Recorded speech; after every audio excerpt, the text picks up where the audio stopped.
Okay.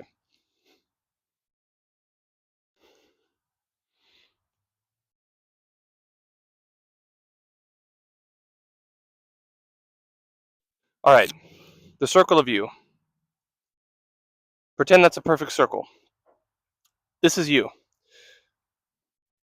At each of these tick marks are different, what we call qualities, which I suppose are measurable, but they don't need to be measurable to be real.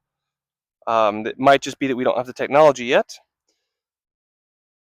This is all in the athletic sports context. However, you can make it into a sphere by overlapping several of these different circles, and you can see that it's every aspect of your life, or maybe not every aspect of your life, but it could also apply to other kinds of qualities that are not necessarily athletic. So we have strength, so like 1 rep max. Over here we would have something like flexibility. So this could be like a toe touch, how close you are to the splits, back bend, etc. Over here we would have VO2 max. Over here we would have uh, lung capacity.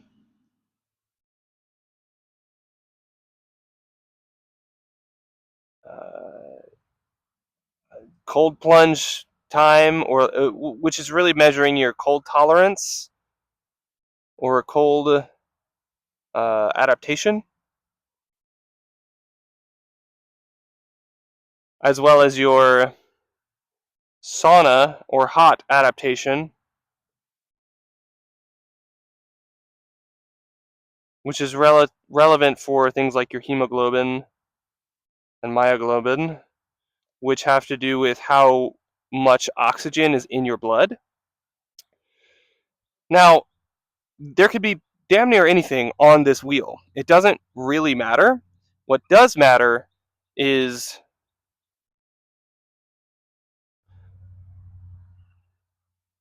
that you stay relatively circular.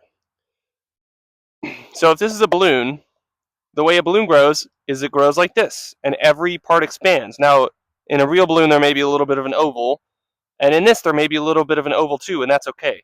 The analogy here is that the distance from here to here, the diameter of the circle, is how uh, good or big or experienced or like impressive or whatever you are on any of these given categories. So like this distance represents how flexible you are. This distance represents how strong you are. Now, because strength and flexibility are in some significant ways opposites, now in some other significant ways they're maybe not, and that's fine. This doesn't have to be perfectly analogous all the time. The point of this is to get us thinking about training in a different way. And I'm sure there are other strength and conditioning coaches who already get this and are already teaching this. However, I don't think this has made it to the general population, and I don't think it has made it to a lot of YouTube fitness stuff yet. And it is really important, really, really, really significant.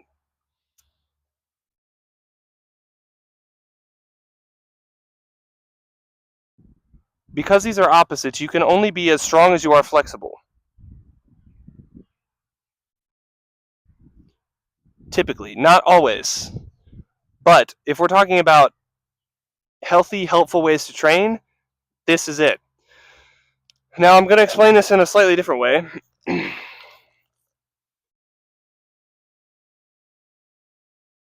Send it. Using the pendulum analogy. If we think about strength and flexibility as opposites, you can think about them on a pendulum. So over here we would have strength, and here we would have flexibility. People talk about mobility as if it doesn't have anything to do with flexibility, which makes absolutely no sense, because your joints are held together by your fascia and your muscle. It's not that your fascia and muscle are servants of your bones. That doesn't make any sense. I could be wrong about that, but that has not been my experience at all. And also, I think that's pretty fatalistic, because what are you going to say to someone who has scoliosis or joint problems uh, at that point? Are you going to tell them to have surgery? Probably a bad idea. Typically a bad idea. The reason I think I'm saying these are opposites, for instance, is that oftentimes when you hit a wall in your strength, or a plateau in your strength, the way to overcome it is not to just keep doing more strength training. It's to go to the opposite, or to another part on the circle, and build that up.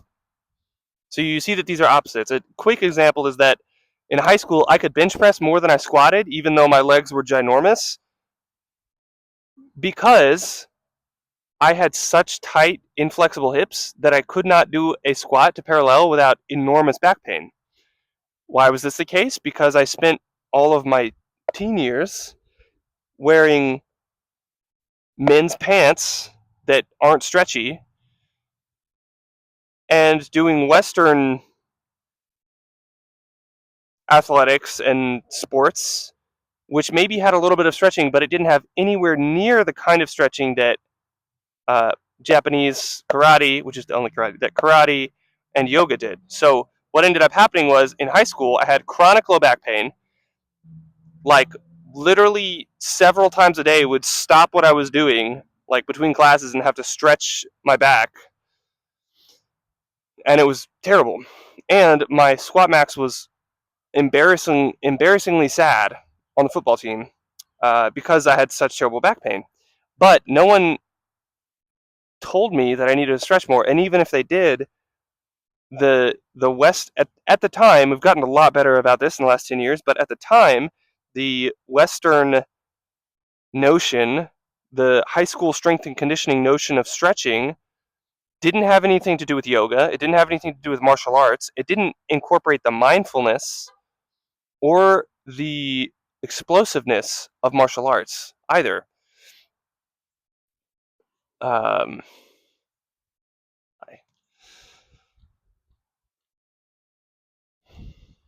hey, buddy.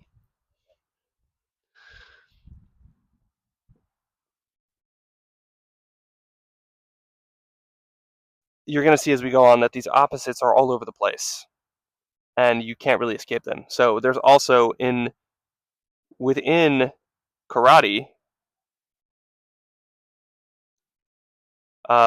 which is where I became flexible, there is flexibility.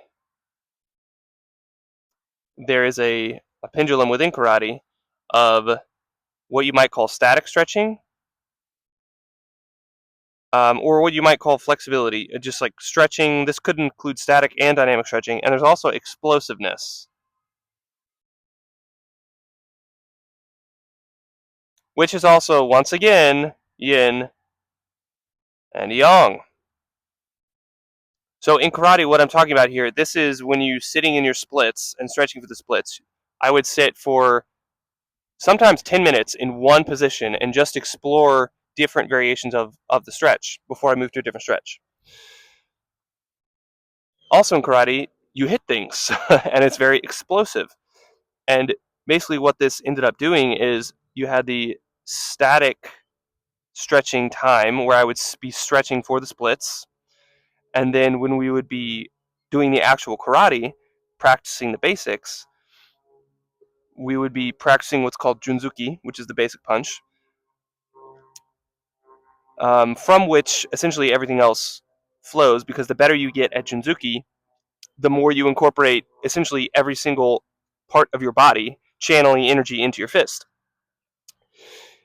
And I would essentially be practice throwing kinetic energy from the bottom of my right pinky toe and the bottom of my right foot up through my calf, my knee, my upper leg, my back, across my back, my left shoulder, and out through my left hand.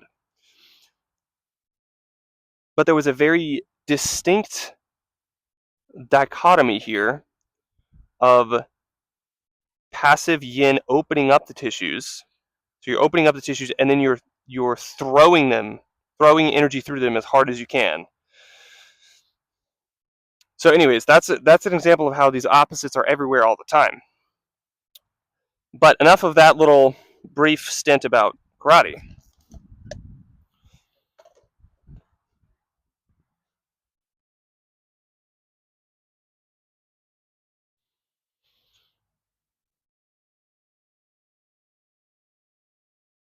The advice I got from football or the West or like Western strength and conditioning advice was something like this.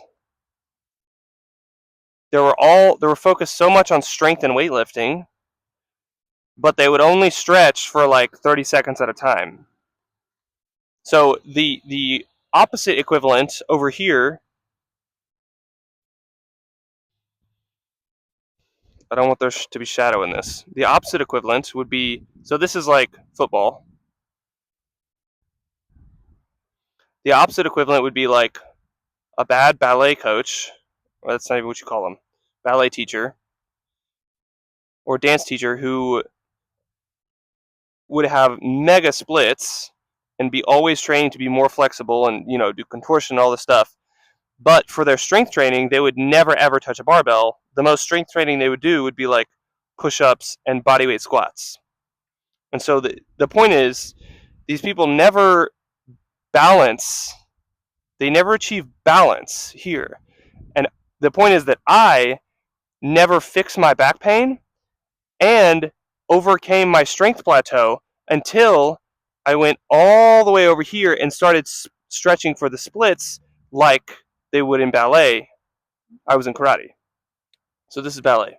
So the point is, sometimes you have to, in the immortal words of Cars, sometimes you have to turn right to go left. Sometimes if you want to get stronger, you have to say, fuck strength, I'm going to get flexible as hell before you can get strong again. So the end of the story is, so this is in high school when I had the chronic back pain and I was lifting weights 5 days a week. Seriously, it was like A-day, B-day, upper, lower. It was a bodybuilding split with all the compound lifts, essentially, and plenty of cardio and stuff, but we weren't doing much flexibility at all. The summer after high school, I started doing karate again. I did karate from age 5 to 12 as a kid and then picked it back up at 18. And in October of that year, my squat max was up 100 pounds and I had no more back pain at all.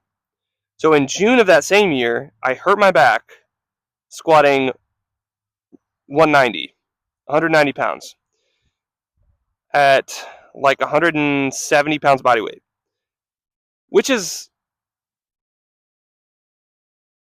means you don't know how to squat or you don't have the right technique or something, or you're very, very new. I was not very new. I just had too much tension. Now, after a whole summer of stretching and doing karate, so by stretching, I mean really stretching, doing karate, like getting the deep, deep stretches for 10 minutes and the explosiveness, stretching for in one single position for 10 minutes at a time. So I would sometimes stretch for like 3 hours a day. I know that's not practical for most people, but fresh out of high school, I could do it. Where was I going? Flexibility. Oh, yeah. In October of that same year, I squatted 310 with no back pain and no belts, no knee sleeve, none of that stuff. Just completely raw.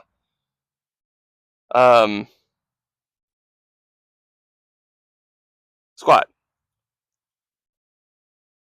This seems so obvious that you're probably wondering, why am I talking about it? Does this guy think I'm an idiot? Is he just trying to sell me something that's plainly obvious? I'm not trying to sell you anything, at least not right now. I don't have plans to at this time. But I still see so many people in society, and not just like dumbos on the street, but like so many professional people in positions of power in society who don't understand this. and suffer chronic pain and injury because of it.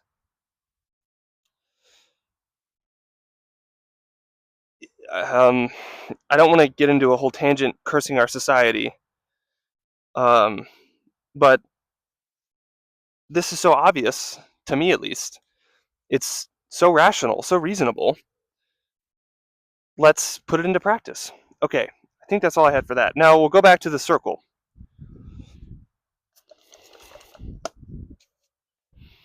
Because we're on a roll.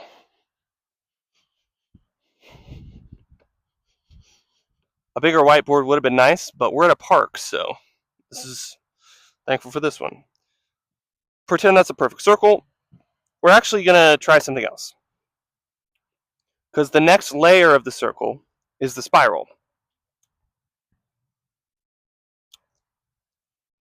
How do you make a spiral, you ask?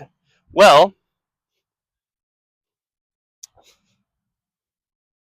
you take a stick, you take a diameter, you stand at the middle, and you spin around. Now, what happens when you spin really fast with a weight on this end? I don't remember the technical physics term, but gravity, inertia, momentum, whatever it is, pushes this outwards. So if you have a vector, you have a diameter, right? Or not, excuse me, a radius right here, and you're spinning in a circle, so you're going that way. What ends up happening is the centripetal force, and I don't remember the term, pushes force this way on this object. And if this is the boundary, so the circle is made by this thing, then as you spin, if there is enough, if it's possible for this to grow, it will grow because there's force pushing it that way. And what you end up getting is a radius with force that way that you're spinning. The outcome is, of course, a spiral. Now, it's probably a lot tighter than that, than I was in the beginning at least.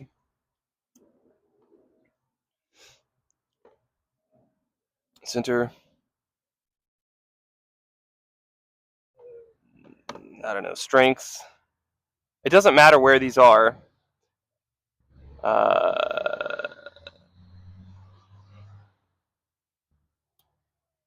We'll just say size, muscle size, endurance.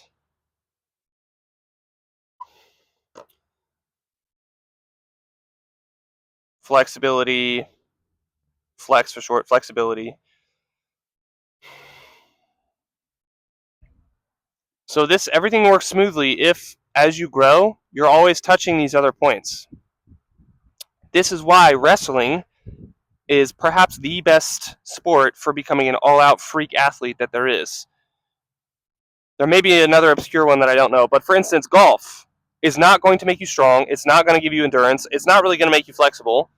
You're just going to get probably a lot of patience from getting frustrated, missing the hole a lot, and whatever else you get with golf, some very specific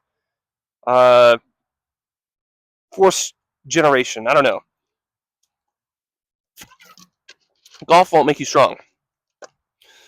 Football will get you in pretty good shape, and it'll make you strong, and it'll make your bones and joints hard as fudge, but it won't make you flexible, and it's not very good for static strength.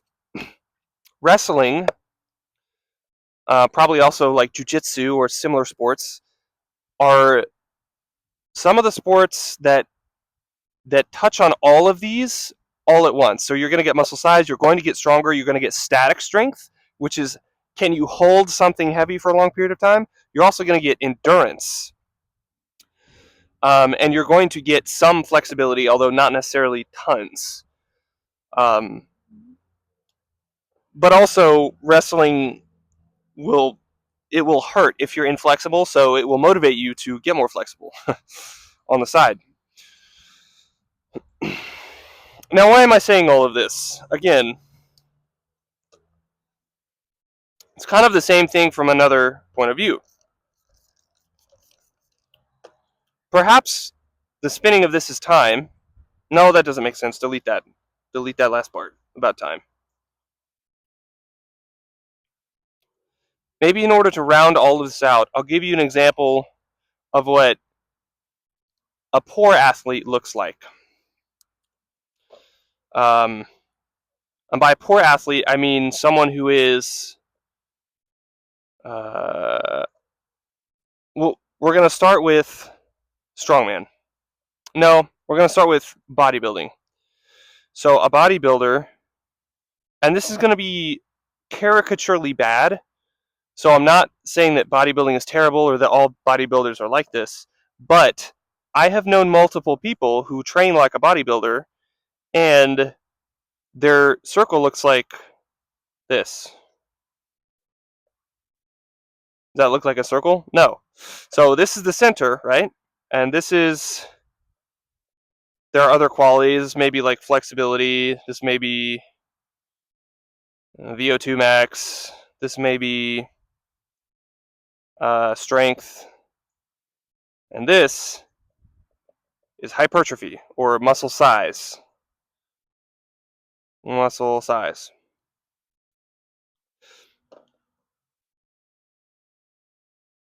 These are the people, and in some really caricaturely bad examples, sometimes if you train for hypertrophy like a bodybuilder really, really hard and you achieve lots of success here, it actually detracts from your flexibility. So your flexibility can sometimes, of like a shitty bodybuilder, is sometimes significantly worse than a gin pop sedentary accountant who doesn't exercise at all. Now, if this is you, and if your success and your growth happens in a spiral, or you could think about it like rolling a snowball down a hill, do you think this is going to roll very well?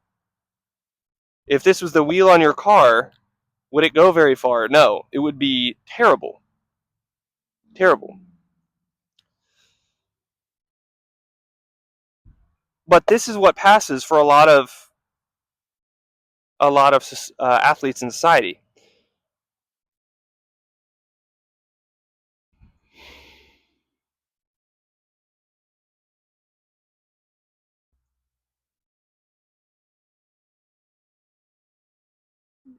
Because this is an analogy or metaphor or whatever, this is a metaphorical representation of what I'm talking about.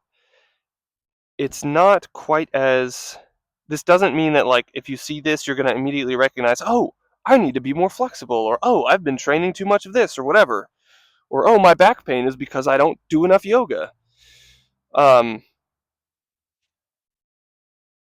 Oftentimes we need to see an example of how healthy something can be in order to realize that we're not there yet.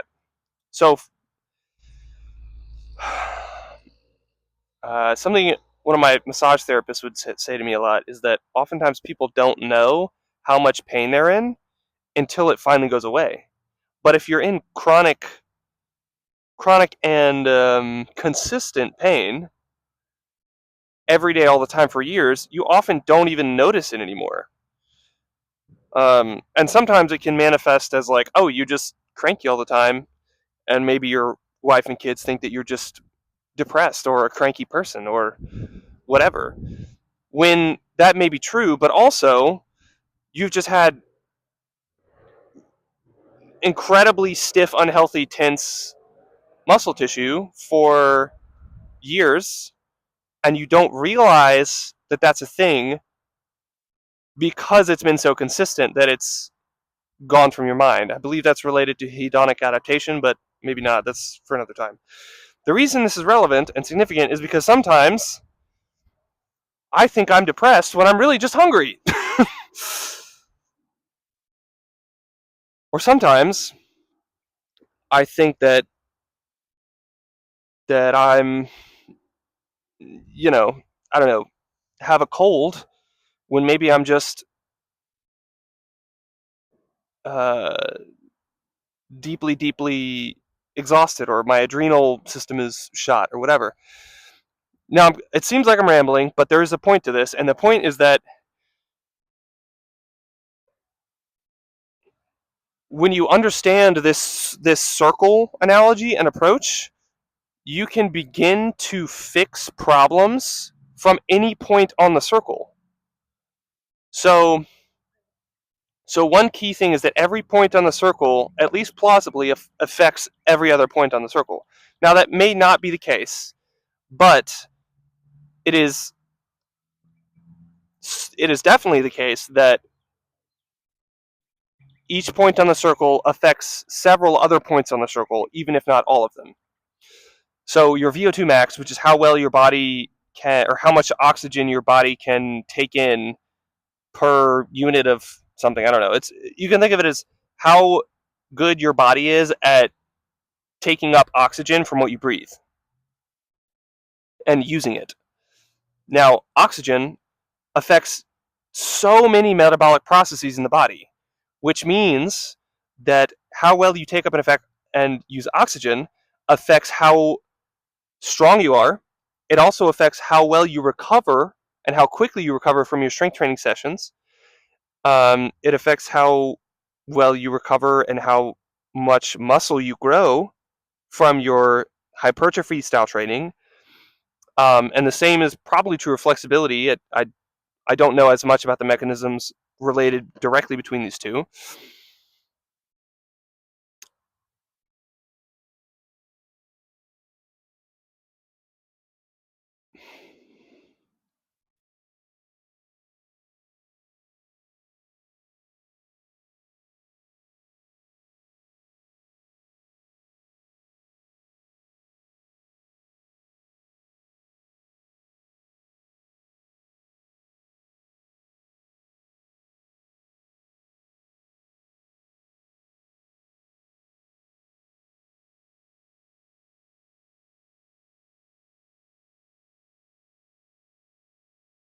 Oh, here's what it is. The reason that it's helpful, one of the big reasons why it's helpful to approach your training from this circle analogy is it's a way to troubleshoot problems. So the more, and there are plausibly an indefinitely large number of qualities that you could measure that do play some role in your metabolism and therefore in your body's ability to do things, be it in performance or in recovering from intense training. Let's say you have a problem like, I don't know, back pain. That's not really a spot on the circle, but we could call it like,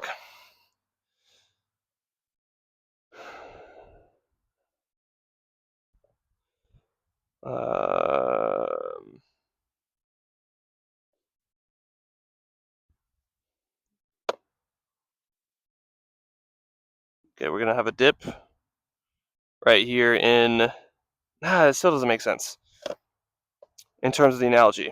So back pain is not a spot on the circle. Pretend that's a perfect circle. I tried to make a more perfect circle that time.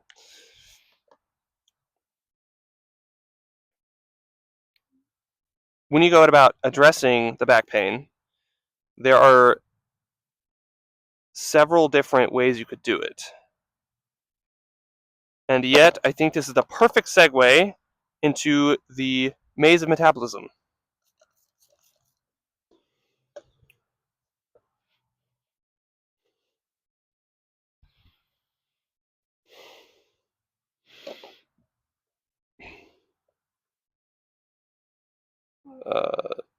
We're going to go input, cut, next video, output. Your metabolism is this really complicated long chain of several different complicated reactions, blah, blah, blah, blah, blah. That's just supposed to indicate that it's a maze of complicated reactions. So input is like food, sunlight, water, air, and I'm sure there are other things. You could also, if you're going to think about this from a psychological perspective, you could think about some of the inputs as being like time spent with family and friends and career success and like enjoyment at work or whatever. But that would probably complicate things if I introduce all that now, so we're just going to keep it to physical.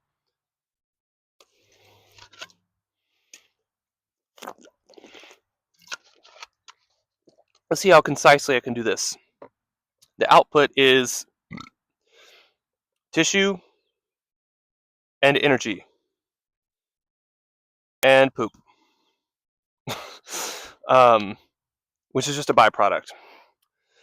Obviously, that's not the goal. That'd be really twisted if that were the goal. Okay, focus. So the outcomes that are significant to us are body tissue, like our physical body, and our energy or action. Now, about poop, it is possible that, and I'm pretty sure doctors do this, that like measuring certain things about your stool can tell them about what's going on in here. I'm not a doctor. I don't know how to do that, but that is a thing. In the same way that you can tell uh, if you eat something and your skin turns a certain color, sometimes that can indicate like, oh, it's related to this, I don't know, virus that you got or whatever. Right? I don't know. That's at least plausible.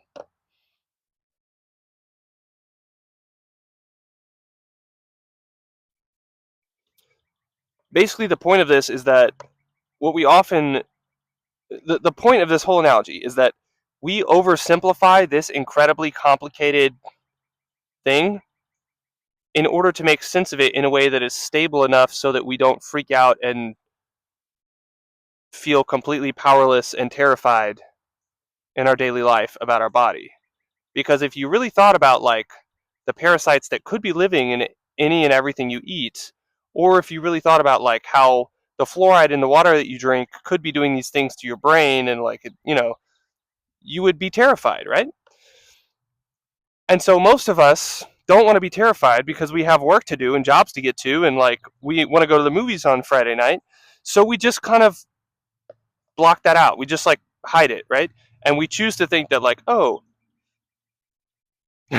protein, carbs, fats, right? The big three, your macros, what they call them. And maybe also water and sleep. Now, the point of this analogy is to help us find a way to be able to deal with this, even though we can never know all of the different variables.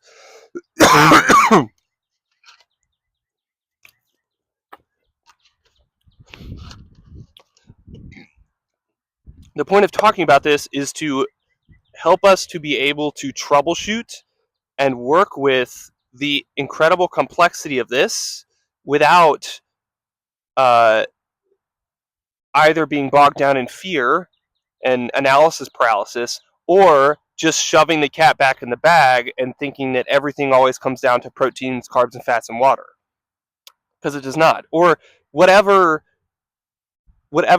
concrete thing that you can measure and know about.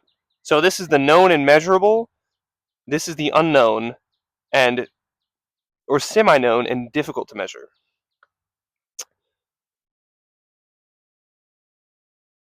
The reason this came up to me is because it became apparent to me that a lot of times people who refuse to look at this, and which is almost everyone, is not willing or is not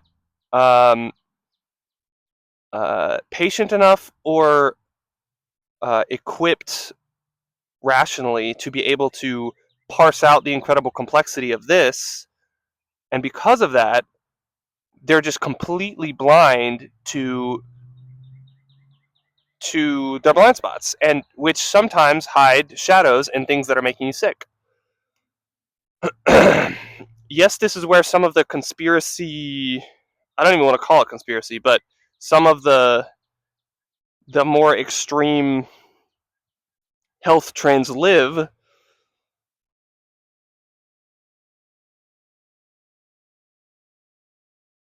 You don't need to buy into all of them. Another thing is you don't want to just be blown about by every single little. You have to eat organic and only $30 deuterium depleted water and all this other stuff. Which organic is good, and deuterium depleted water, I think it's been helpful for me, but we don't want to be slaves to every single health trend. And we also want to obey reason if we're going to believe and operate in the material world, and we want to be able to participate in the material world without being paralyzed by the immense complexity of it, also without just denying the immense complexity of it. Okay, I think that's a good place to end today.